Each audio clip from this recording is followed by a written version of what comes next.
Bonjour, bienvenue dans ces vidéos qui accompagnent le livre sur les développements mobiles dédiés aux montres connectées. Ce livre a été écrit par Philippe Lacombe et Raxme Pan et a été publié aux éditions Ellipse. Le contenu de ce livre est centré sur les développements Android et Tizen.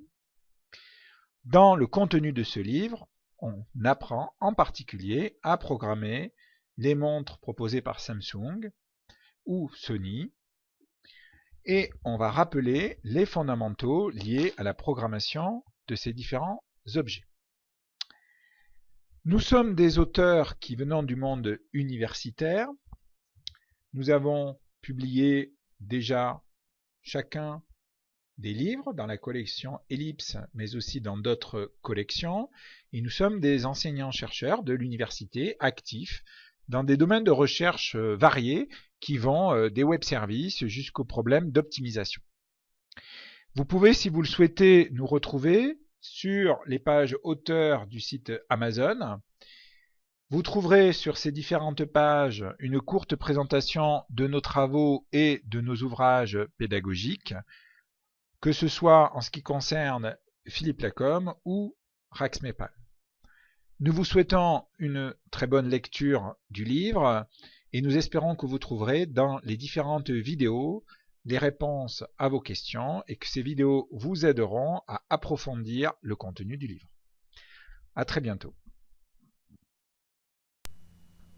Dans ce tutoriel vidéo, nous allons créer un nouveau projet sous Android Studio qui permettra d'avoir une application sous le téléphone qui va afficher sa position sur une carte de Google Maps. Ce tutoriel s'inspire du chapitre 5 de notre livre sur les objets connectés.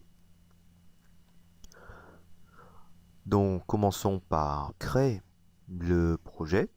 Nous conservons les paramètres par défaut et notamment la cible de l'application.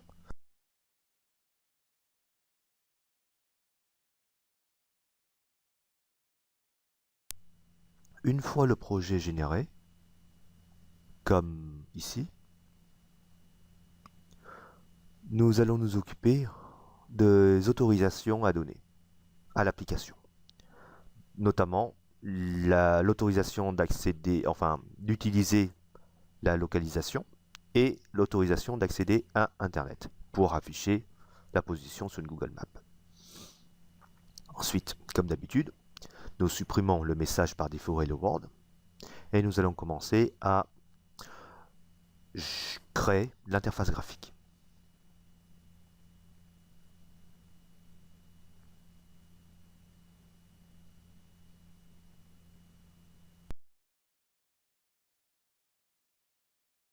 Latitude de points, juste à côté. Nous allons afficher la latitude de la position du téléphone, puis la longitude. De la même façon, nous allons afficher juste à côté la longitude de la position du téléphone.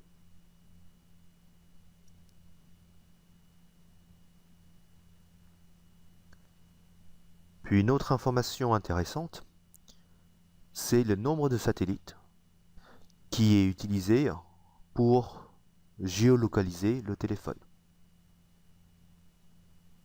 Par défaut, nous mettons 0. Cette valeur sera mise à jour à partir du code. Enfin, nous utilisons le widget WebView qui permet d'afficher des pages ou des données sur le web. Ensuite, nous entrons dans le code, dans le main-activity.java, afin de modifier la classe principale en lui implémentant une interface de type localisation listener, de type location listener. On implémente donc les méthodes de cette interface et notamment la méthode onLocationChange. onLocationChange est appelé à chaque fois que la position change, que ce soit la latitude ou la longitude.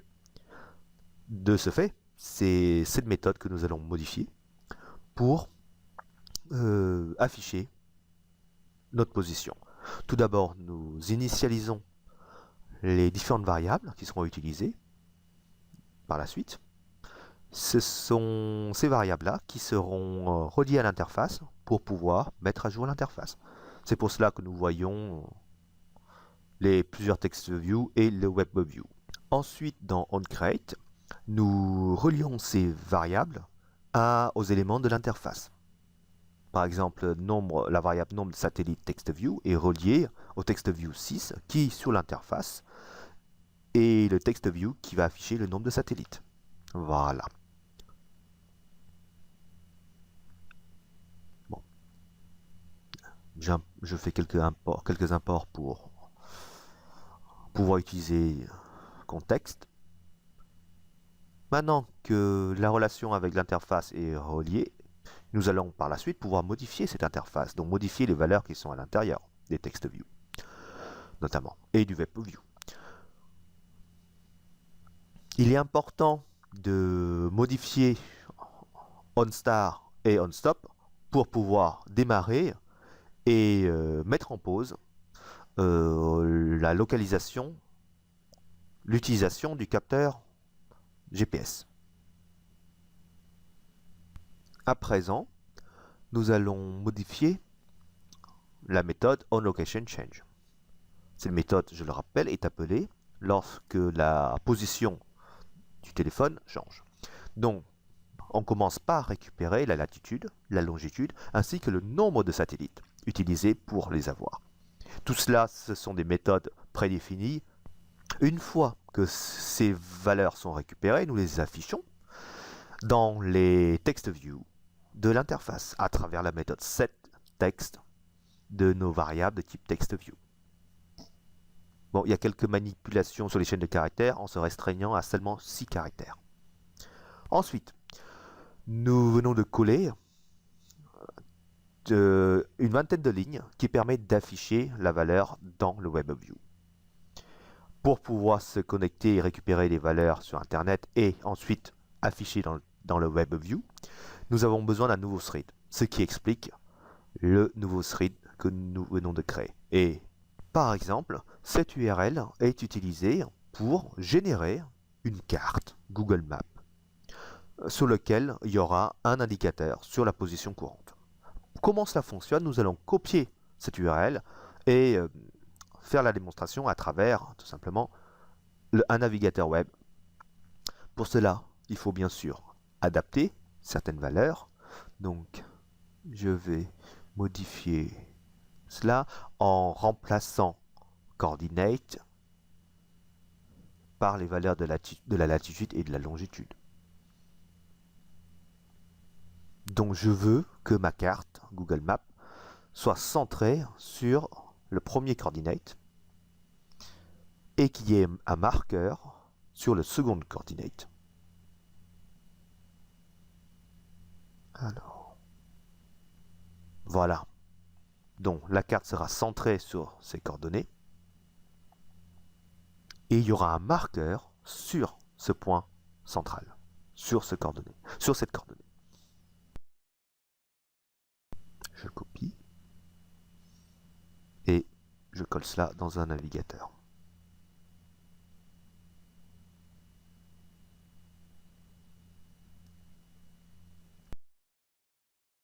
Voilà ce que ça donne, tout simplement. Et j'obtiens cela sur un navigateur. Donc c'est exactement la même image que je vais obtenir dans mon WebView. Testons cette application sur un émulateur. Voilà, l'interface est affichée. Bien sûr, sur un émulateur, c'est difficile d'obtenir sa localisation, sa géolocalisation. C'est pour cette raison que nous allons déployer l'application sur un vrai téléphone pour être exact, sur un Samsung Galaxy S4 afin de tester l'application. Donc voici le Samsung Galaxy S4. L'application a été déployée et nous allons l'exécuter. Voilà. Attendons maintenant un petit moment pour que le téléphone soit géolocalisé. On constate que cela prend un certain temps et que surtout la latitude et la longitude ont leur valeur par défaut actuellement. Et voilà, latitude, longitude, nombre de satellites pour la géolocalisation. Et nous sommes bien dans les locaux de l'ISIMA. Ceci termine ce tutoriel vidéo sur une application de géolocalisation sur téléphone.